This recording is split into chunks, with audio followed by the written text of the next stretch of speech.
Bom, boa tarde a todos e a todas que estão aqui até quase 5 horas da tarde de uma sexta-feira de Rock in Rio, né?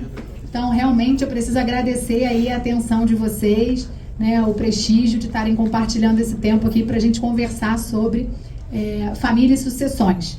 Cumprimento aqui meus colegas da mesa e agradeço a Comissão de Família e Sucessões da AB Estadual pelo convite para participar desse evento, tá? Vamos ver aqui, para cá, né? Aí já passou 2. Isso aqui é uma apresentação, mas já me apresentaram. E qual é a minha ideia aqui, tá? Depois das falas dos colegas, doutor Eduardo, doutor Anderson, acertei? Falar um pouquinho sobre, conversar um pouquinho sobre a ideia geral do planejamento patrimonial e sucessório, né? No painel anterior que se falou sobre inventário, foi muito destacada a questão dos litígios, né, da dificuldade que a gente tem às vezes de resolver uma sucessão. Então, por que planejar? Né, eu acho que a primeira pergunta é essa. E aqui a gente não vai falar só sobre a sucessão, mas a ideia do planejamento patrimonial e sucessório, né? Nem sempre o planejamento é destinado só para as questões relacionadas à morte.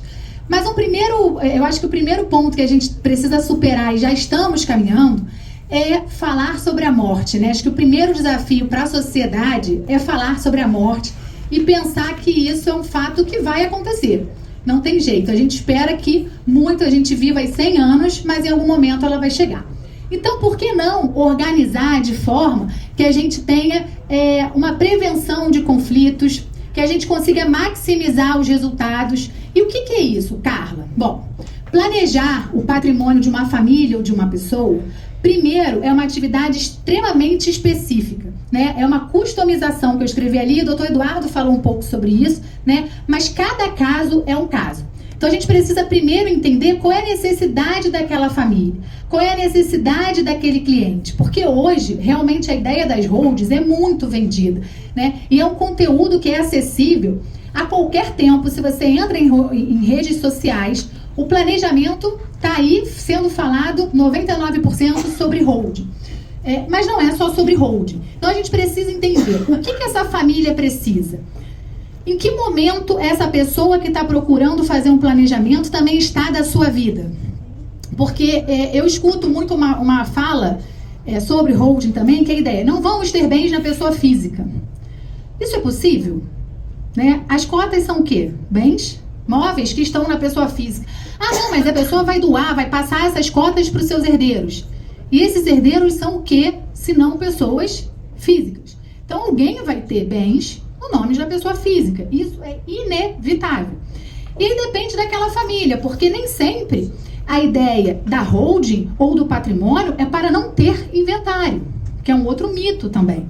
Por quê? Ah, eu vou construir uma holding, não vou entrar aqui no mérito da holding, tá? Mas eu vou transmitir essas cotas para os meus filhos. Como isso vai ser feito?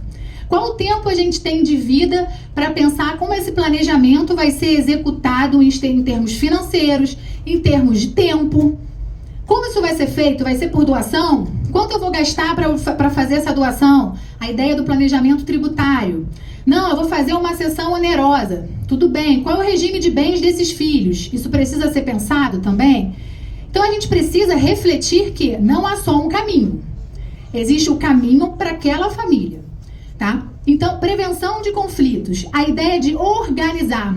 O colega falou sobre o testamento. O testamento pode ter uma função muito especial, que é organizar, inclusive, a disposição da legítima, que está vindo aí na reforma de forma mais clara, mas eu entendo que é possível, desde já.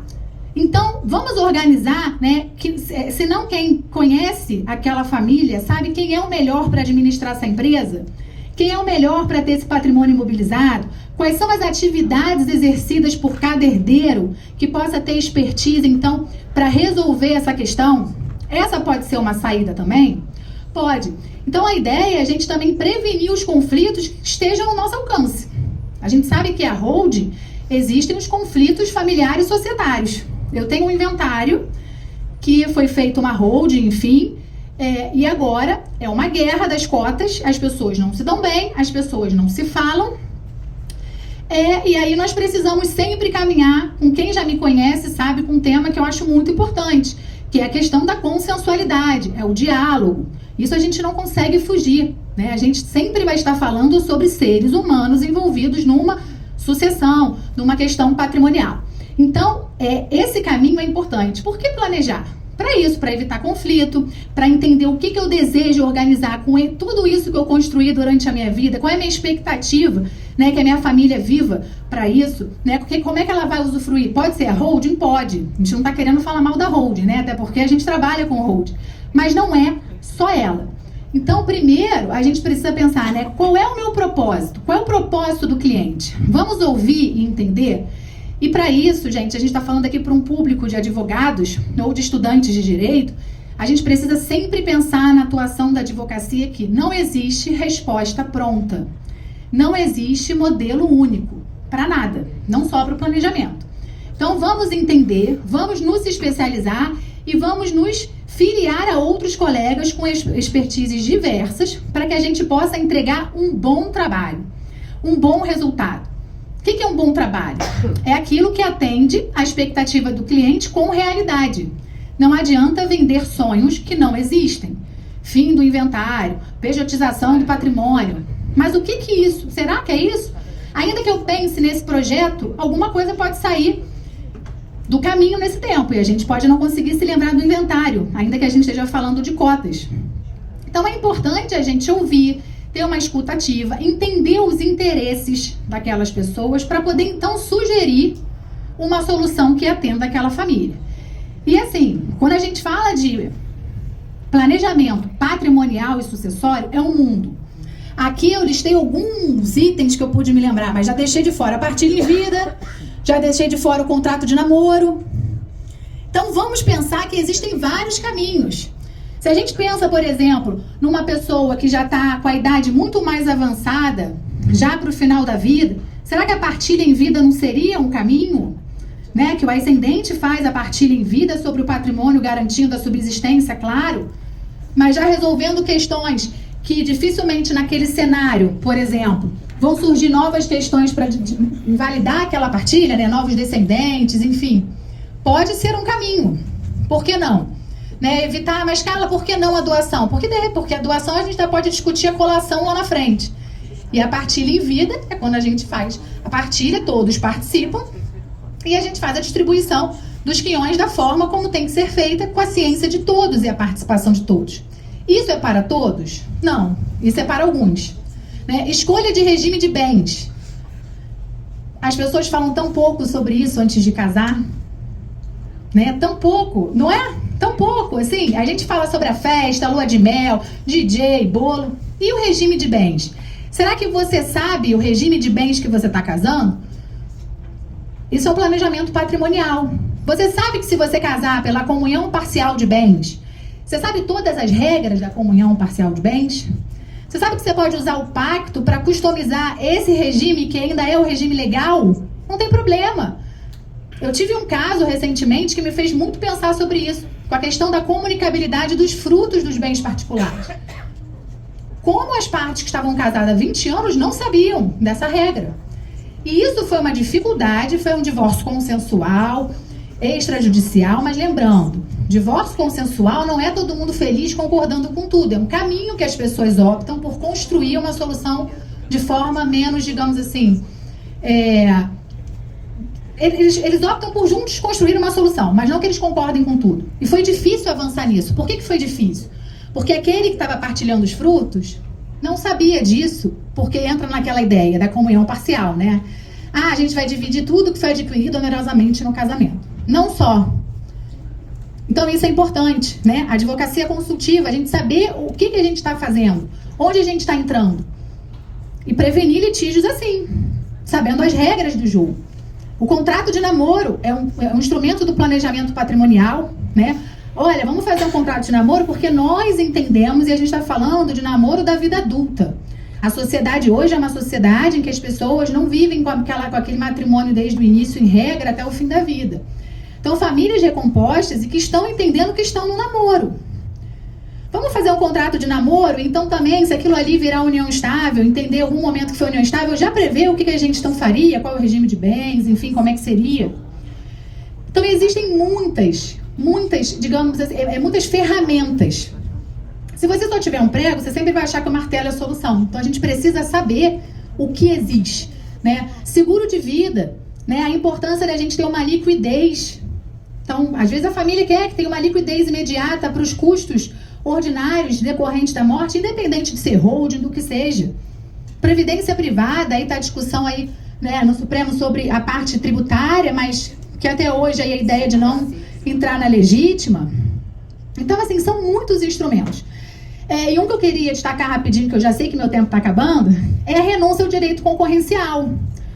Por quê? Porque a gente já tem uma previsão no Código de Normas do Rio que há a possibilidade de prever, né, essa cláusula, que é você renunciar ao direito mútuo de herança entre os cônjuges. Apesar de não ter uma eficácia hoje, a gente sabe que no projeto do Código Civil há essa previsão. Porque toda a questão da renúncia ao direito concorrencial é o artigo 426. E ele está sendo reformulado na reforma. Não sei se vai passar ou não, mas precisamos saber sobre esse teor. Porque eu já fiz essa cláusula em união estável, porque era um casal que já estava fazendo união estável com mais de 50 anos e que eles gostariam de entre si não serem herdeiros, porque eles têm filhos, os dois são muito bem profissionalmente. Esse é um desejo deles. E quando nós falamos de sucessão, a gente vai analisar como esse ato foi feito, a validade hoje, mas a eficácia é lá na morte. Então a gente precisa estar antenado. E isso também é planejar. Então nem todo planejamento é a holding que você precisa gastar muito, ter contador. O planejamento é para qualquer um que tenha interesse em organizar, desde que com a ferramenta que seja adequada àquela situação. Então, caminhando aqui para o final da minha fala, para não ultrapassar o meu tempo, o que eu gostaria de deixar hoje é realmente essa reflexão, né, da importância desse planejamento, da importância da gente, se desejar atuar, e o doutor Eduardo falou aqui com muita propriedade, né, sobre a atuação nesse ramo, que é uma atuação, como todas do direito, mas que realmente te exige dedicação, te exige atualização. Você precisa depois acompanhar aquele planejamento, porque são regras que mudam e que vão impactar só da morte. Então pode ser que aquele planejamento já não faça mais sentido amanhã. E aí você vai precisar revisitar. Que bom, né, gente? Que a gente vai ter serviço com nossos clientes para sempre, mas a gente precisa entender que é uma atividade artesanal. Então eu gostaria de deixar essa mensagem. Gostaria também de fazer um convite, porque se tiverem jovens advogados interessados nessa área, tá? Eu sou presidente da Comissão de Planejamento Patrimonial e Sucessório da ABA Rio de Janeiro, Municipal. E o nosso objetivo é justamente trocar, tem advogados de várias áreas de expertise, imobiliário, tributário, societário, trocar, fazer grupos de estudo para poder capacitar as pessoas, os advogados, a atuarem nessa área. A gente está com a reforma aí do Código também trazendo um monte de questão para a gente, reforma tributária. Então, realmente é o momento da gente se dedicar para atuar cada vez melhor. Agradeço a todos vocês mais uma vez por estarem aqui compartilhando com a gente esse momento. Obrigada.